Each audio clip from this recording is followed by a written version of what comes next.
In video number 1, lecture number 2, video number 1, we have talked about use of can, and now we are going to see the use of could.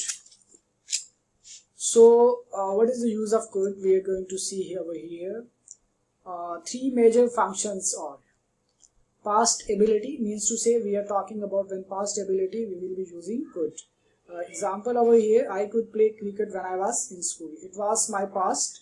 When I was in school, it was my past obviously, and I had ability to play cricket. So I am using here, I could play cricket when I was in school. I am talking about my ability of past. So I am using over here could. I could play cricket. Okay. The next, use the permission extending to the range to future tense along with present, means to say you are asking something about future and you are using could. Could I sit in the class, as you use may. It's the same use as we use may. May I sit in the class? Could I sit in the class? It's a more polite. It's more polite. Possibility unlikely to happen are contingent possibility or ability in unreal condition. Means to say in unreal condition that didn't happen, but it may happen. So it might have happened in the past. You are talking he could smoke excessively if not stop timely. मतलब अगर किसी आदमी को रोका नहीं गया होता तो वो बहुत ज़्यादा स्मोकिंग कर सकता था, तो उसके लिए भी आप could का इस्तेमाल करते हैं. Next we have use of may and might. How may and might is used in sentence. For permission we use may I come in class. As we say could I come in class or could I sit in class, we can say may I come in class. For probability, the road may be blocked. The road may be blocked. For probability, theoretical probability, we use may. Whereas for practical probability, we use can. No objection. When someone has authority and he is asking to his employees, he will saying, you may go now, means to say he is giving permission. For pray, may Allah bless you, as usually we use it. May Allah Almighty bestow you all which you wish. अच्छा. उसके बाद note might is used in case of less probability. In case of less probability we use might, and at some occasion it is also used as a past of may. Yes, might have happened. So here might is used as past of may. The next one we are going to see the use of shall. It's too much important to understand the use of shall, as some of the people who don't understand actually the grammar, they are saying that the use of shall has finished. Not at all. Shall is still used in formal writing. How? I'm going to tell you. Shall have the following 4 uses. It says 4 uses. For willingness, we use shall for willingness. On part of speaker in case of second or third person, subject means he shall get his money back. For willingness, we are using shall, not will. Okay, remember this point. And the second, insistence. On part of speaker in case of second or third person subject. You shall do as you wished. तुम वैसे ही करोगे जैसे तुमने ख्वाहिश की. So insistence. For intention, on part of speaker in case of first person subject. I shall come back tomorrow. Means you are talking about your intention that you will be coming back, and you are using I shall. I shall come back tomorrow.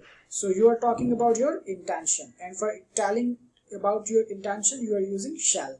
This is the appropriate way of telling about your intention.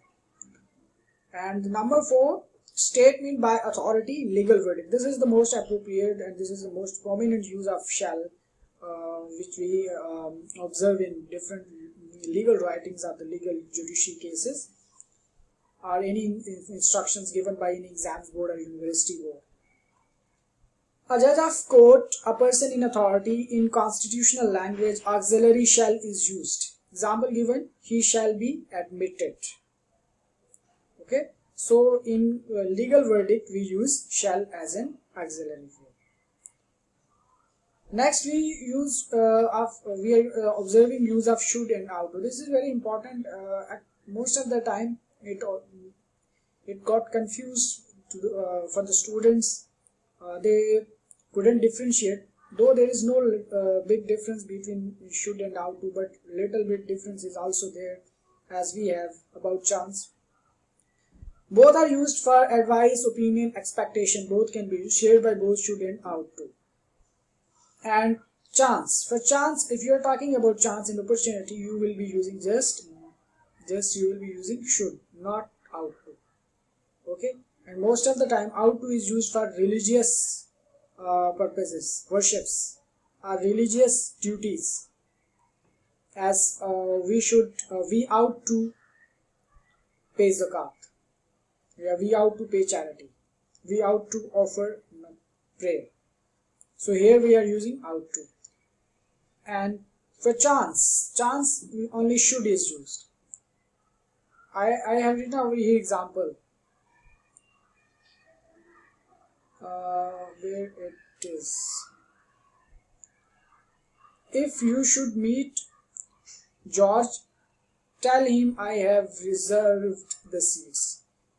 It means if you should meet, मतलब अगर आप उससे मिलो George से तो उसके बताओ कि मैंने उसके लिए सीट रखी है.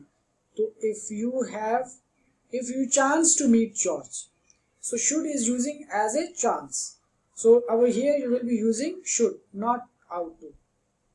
So remember this point. This is very important to understand that we are using chance. We are using should in place of chance. If we are putting over here chance, we will be writing this like this. If you chance to meet George, tell him I have reserved the seat. So this was the use of should and ought to. Moving on to the next, we have use of will. So it's necessary to understand that where we use will is used in 5 situations. For simple future we use will when subject is second or third person, means he, she, you, etc. You will retire next year. आप next year retire हो जाओगे. So it's a simple future. For intention, I will attend the meeting. Your intention with stress. Remember that will is used with I, and when will is used with I and we, it means you are putting stress. इसको हम कहते हैं कि मैं ये काम जरूर करूँगा. Intention with stress. Similarly, if someone using shall with he, she, it or you with you, it means he is putting stress. He is putting stress. So for promise we use it. I will return this book tomorrow. It's a promise. So here you can use will. For offer we use it for offer. I will help you in lighting this way. You are offering something, you are offering your services, and you can use will here. Here will is an offer. For prediction, you are predicting something and you are using will. He will work for hours if not left alone. अगर उसे अकेला ना छोड़ा तो वो काफी घंटों तक काम करेगा. Habitual predictions means about someone who has habit of working long time. For estimation, will is also used for estimation. As over here, this modern car will cost you a huge amount. Here, the speaker is estimating that this is a modern car and it can cost you a huge amount. So over here he is using this modern car will cost you a huge amount. So will is used for estimation. So it's important to understand and the difference between will and shall. I hope you have understood this one. Moving on to the next, we have use of would. How we are going to use would in our sentences? Would functions are for past habit. We use would for past habit. I mean to say past habit used to and would are used. Tell about the past habits. Remember, एक बात याद रखिएगा कि used to और would दोनों past के habits को बताने के लिए इस्तेमाल होता है. Used to का कम इस्तेमाल होता है, लेकिन जो would है उसका ज्यादा इस्तेमाल होता है. जैसे हम कहते हैं कि मैं जो यहाँ पे मैंने सेंटेंस लिखा है, he used to go for a daily walk when he was in London. He used to go, वो रोजाना सैर को जाया करता था जब वो लंदन में था. You can also use over here he would. He would go for a daily walk when he was in London. You can use here over here. Its second use is possibility in unreal conditions. When condition is unreal, as can and could have relationships, similarly will and would have. So important point to be understood over here is that as can and could have relationship, similarly will and would have relationship. He would smoke excessively if not stopped urgently. In our first video we have studied about can and could, similar relationship. So over here the same relationship is found in will and would. So would is the past of will actually. Number third, future in the past. You are telling about past but in future. If you are talking of past event, but when he traced it, that time it was a future. I mean to say, over here I have written an example, you can understand. From the biography of Adolf Hitler, this has been taken. In Berlin, that he first met the lady whom he would marry. Yes, this is the incident that had happened in past, but we are talking about its future. It has been taken from the biography, so we can study it right in future by using would. And number four, conclusion or conviction based on previous information. We have some information about anything, and now we are estimating that it might be like this. If I'm going to tell you in a simple example. If A, B and C are friends, A and B know very well both each other, but C does not know about A. On one day A is acquainted with C. Over there A father comes and behaves rudely to his son, and here C does not know the father of A, that he is the father of A. And when he goes to room and he tells to B that a person was like this and he was shouting over A, so he would say that he would be the father of A. So he had previous knowledge and he is using like this. So on the basis of previous knowledge you can use would. So we have understood the concept of would. And over here must has two major functions. We have must. What are those functions? Compulsion. We use it for compulsion. You must stop here. Speaker oriented.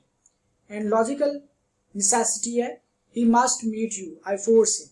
Mean to say that you are forcing somebody by using must. So must has two uses. For compulsion, for logical necessity. मतलब कहने का कि यहाँ पे कोई जरूरी अमर है, कोई लॉजिकल कोई वजह है जिसकी वजह से वो उसको तलकीन कर रहा है कि वो उसको मिले. और पहला जो कंपल्शन है मजबूरी, यू मस्ट स्टॉप हियर, कि तुम्हें यहाँ पर रुकना चाहिए. ठीक है, तो इस तरह से इसका यूज करें. ये तो लेक्चर था इसके यूज के मतलब. तो इंशाल्लाह नेक्स्ट लेक्चर हम बाकी चीजों में कवर करेंगे जैसे बेसिक वगैरह है. तो इंशाल्लाह मिलते हैं नेक्स्ट लेक्चर में.